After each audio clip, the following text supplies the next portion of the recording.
దిల్ రాజు ఇంట్లో రెండో రోజు ఐటీ రైడ్స్ కొనసాగుతున్నాయి. ఎస్వీసీ, మైత్రి, మ్యాంగో మీడియా సంస్థల్లో తనిఖీలు చేస్తున్నారు. పుష్ప 2 బడ్జెట్, వచ్చిన ఆదాయ లెక్కలపై ఆరా తీస్తున్నారు. ఐటీ రిటర్న్స్ భారీగా ఉండడంతోనే ఈ సోదాలు చేస్తున్నారని తెలుస్తోంది. నిన్న దిల్ రాజు భార్య తేజస్వినితో బ్యాంక్ లాకర్లు తెరిపించిన అధికారులు ఈరోజు మరికొన్ని డాక్యుమెంట్లను పరిశీలించనున్నారని తెలుస్తోంది. ఎస్వీసీ ఆఫీస్కు దిల్ రాజును తీసుకెళ్లే అవకాశం ఉందని చెబుతున్నారు. ఇప్పటికే కొన్ని కీలక పత్రాలను స్వాధీనం చేసుకున్నట్లు తెలుస్తోంది. నిన్న కూడా సాయంత్రం వరకు ఫుల్ తనిఖీలు చేశారు. దిల్ రాజు కార్యాలయంతో పాటు జూబ్లీహిల్స్ ఉజాస్ విల్లాలోని ఆయన నివాసంలో సోదాలు చేపట్టారు. రాజు కుమార్తె హన్సితారెడ్డి, సోదరుడు నరసింహారెడ్డి, శిరీష్ ఇళ్లలోనూ ఐటీ బృందాలు గాలింపు చేస్తున్నాయి. మైత్రి మూవీ మేకర్స్ నిర్వాహకులు నవీన్, రవిశంకర్లతో పాటు సీఈఓ చెర్రీ ఇళ్లలో, కార్యాలయాల్లో అధికారులు సోదాలు చేపట్టారు.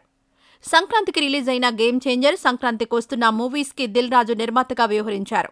మాలయ డాకు మహారాజ్ చిత్రానికి కూడా డిస్ట్రిబ్యూటర్గా వర్క్ చేశారు. ఈ సంక్రాంతి దిల్ రాజుకు కలిసొచ్చిన ఐటీ రైడ్స్ మాత్రం తప్పేట్లు లేదు. ఏం జరుగుతుందో చూడాలి.